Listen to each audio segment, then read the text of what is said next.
Perth's own 6PR, where you don't miss a thing. Now, as most of you know, I'm very active in social media. I love my Twitter and I love my Facebook. There's been a conversation happening on Facebook about Lotto. As you know, there's recently been a big jackpot. There's another jackpot coming along as well that are potentially going to give people a heck of a lot of money. If only one person wins, certainly the more recent one, they stood to win something like $75 million. Now, that's an extraordinary amount of money.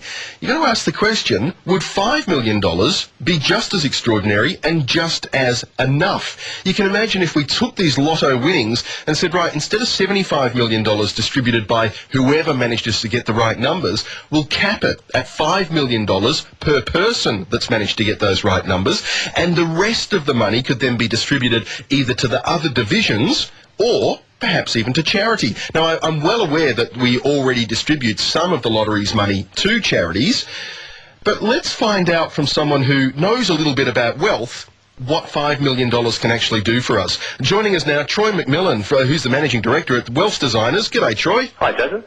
Mate, is $5 million enough? Oh, look, mate, I think $5 million is plenty. You've got to think about, if someone actually won the $70 million jackpot, if they invested that in cash, and say that cash was earning now 5%, so they'd be getting around about $300,000 a month in passive income. $300,000 a month. I'd challenge even the best spenders to be able to spend that much money per month. I'm willing to give it a shot. Yeah, I'm sure there'd be a few out there who would. But conversely, you know, we have a look at this recent win. So I think we had 3 winners of the $75 million, so they've got something like $25 million each. Yeah. But the second division winners, now they've only managed to pick up something like $40,000 each. You wouldn't be happy, would you? Well, no, because, I mean, what is it with second division? I think you're pretty much one number away from having all of them.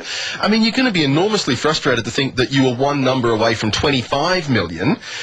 Troy, you're more of a numbers man than me. How would it work if we said, all right, there's going to be a cap. From now on, it's $5 million capped each person that manages to win in that first division. The remainder then gets distributed throughout the other divisions. Would that then increase, like you can imagine this most recent draw, instead of $75 million split 3 ways, we're now talking about what was $75 million, we're taking 15 off for the winners and putting the remainder of it into the other divisions. How much would that pump the other divisions up by? Oh, it would make an enormous difference. I mean, $5 million, a win of $5 million again, I mean, it's going to give you a passive income stream that most people, you know, would be very, very happy with. And then you've got, say, $1 million to spread amongst, another, 55 people perhaps. And $1 million would go a long way to paying off mortgages, realising a lot of goals and dreams for people. And look, of course, there's always individual, Jason. You've got to come down to the first question. The first question we always ask is, you know, what's important to the client? What's important about money to them? And of course, you're going to get a lot of different answers when it comes down to what's important about money. I mean, $40,000 is a nice amount of money to get. You know, it would be beautiful if that just lobbed into your bank account. But at the same time, it's not necessarily life-changing. It's not life-changing. It will give you a nice holiday over to Europe, over to America with the kids. It'll pay off your car. It'll do some of the things that you want to do. But then at the end of it, you're not going to have anything left over. What it's not going to give you, it's not going to give you a passive income stream. Wouldn't it be lovely with Lotto if instead of saying, all right, well, we've got 3 guaranteed millionaires out of this because they're going to get $25 million each, imagine if we could turn around and say, we've suddenly given $5 million or, you know, even more than $1 million to 30, 40 people. Can you imagine what difference that makes, not just to them, but to their family and friends as well? Yeah, it'd make a massive difference. I mean, and there's so many people in the community who'd share it. You'd actually probably have a good chance of meeting someone else who'd won the $1 million as well. Whereas the chance of meeting someone now who's won Division 1, it's very... I just wonder as well if this wouldn't actually be a good thing for charities, because people really, when you get down to it, most people are quite charitable. If they've got a lot of money suddenly, they're quite likely to give that to their charities of choice. So we may actually see a lot more distribution of this wealth amongst people if people have an opportunity to have this unexpected windfall. Yeah, I think people will be more inclined to give some away, and some people who receive some money may not need the money, so they'd be quite inclined to maybe give some of it away as well. All right, well, Troy, let's pretend for a moment then that I've just won Lotto. I've been hit with this cap of $5 million.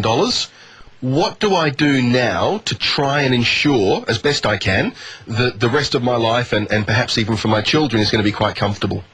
Well, JG, first of all, you've got to really have a good understanding of what you want to do with the money, and that's where you've got to have the conversation around, again, you know, what are your goals, what are your desires, what are your wants, what are your ambitions in life, work those out, And once you work those out, then you've got to have a plan in place. Because if you don't have a plan, and what do we always read in the paper? We always read that people win these prizes and then they meet them 5 years later and they've got nothing left. Nothing. So that's the thing you want to avoid. And I think people are trying to be, certainly with all the avenues out there, social media, so people realise that there's advice that they can receive to ensure that doesn't all fritter away. So you get a plan in place, and then you got to look at, okay, what do we do first? So the first thing may be, of course, pay off any mortgages, any car debts, any credit card debts. Get rid of all that bad debt that's hanging around in your life.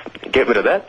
And then we need to have a strategy of where we're going to put the money. And really, again, depending on your age and depending where you're at in life, you want to invest the money where, one, you're going to pay the smallest amount of tax, but two, it's going to give you this passive income stream. A lot of people, they focus on these big earnings. Straight away they think, oh, I'm going to buy this, I'm going to do this, and they think about all those things. But what they don't think about is what that money could actually do for them on a passive income stream. So what we're talking about here is investing it rather than just putting it in a bank and getting a really low interest.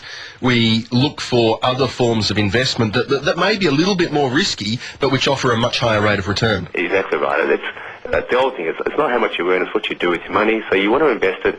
And look, cash rates are coming down, so soon wouldn't be surprised if cash rates come down another 0.5% by June. Then all of a sudden people's bank deposits are not going to be getting the return that they were getting, a year or so ago. So therefore, what do? So they've got to look at other ways to try and get a good return above inflation. And we always recommend look at diversified portfolio amongst shares, property, cash and bonds. And that's always going to change, and each person's tolerance to risk is always going to change. And where they put the money, whether it's inside super or outside super, there's all these different avenues to go down. But the main thing we want to achieve is an income stream where, at the end of the day, you won $5 million, you've got the choice to know whether you're going to work or not. And you may still work, but then you've got the choice that you may not. And the only way you're going to have that, the choice is by having a passive income stream from this $5 million investment. Is it possible for our listeners this evening who haven't necessarily had a huge windfall to still get into this passive return type market thing? I mean, I struggle with the terminology because I'm not particularly money savvy, but if I wanted to, are there some investments that I can make even without having a huge amount of money behind me? There is. I mean, at the end of the day, we should be paying our investments first. So we all earn an income, and of course we've got expenses and lifestyle to meet, but we've got to have strategies in place where we've got some money going away towards a long-term investment. And as long as they go, you pay that first. And look, we quite often mortgages can be a savings plan. At least people are committed to paying the mortgage off. So of course you want to pay that first, but you may have some other savings plans that you're just chipping away every week, every month, going towards a longer-term vision of where you want to go. And if you keep doing that, of course, in the short, medium, and long term, you're going to have build up enough of a nest egg to have a passive income stream. And look, people say, do we invest in property? Do we invest in shares? It's entirely up to you. We of course, want to educate all people out there the benefits of property and shares, but some people just invest in cash, and they've done very well in the last couple of years. But like I said, cash is coming down, so we're going to look at alternatives to cash. All right, so here in Perth at least, I know we've got some problems with our rental market at the moment, so do you think maybe property at the moment would be an interesting place to look? Look, people always say you make your money when you buy a property, and look, of course there are a lot of bargains out there because they say it's a buyer's market at the moment, but we wouldn't be surprised, unfortunately, if property still comes under pressure from what's happening. And we feel that property is going to be pretty tough too over the next few years. So if you've got property, doesn't mean you need to sell it, but do you acquire more property? That's the question that we'd be asking you.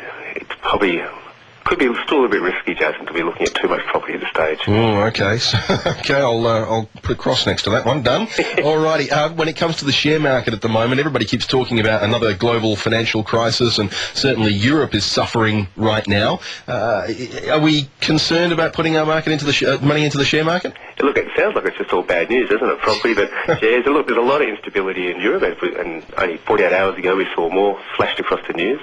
What I'd say to people is try not to read the papers, try not to listen to the news, because obviously they're trying to promote all the bad news. But the bad news over in Europe is there, and we all know about it.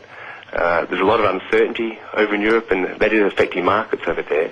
We would say that we're getting close to the bottom. Like we feel like we're almost at the very bottom of the market. And then by later in this year, we're going to see some uplift. Probably by September this year, we're going to start seeing some uplift in the shares. It doesn't mean you want to rush out and buy shares at the moment. There's still going to be that up and down volatility that you hear about.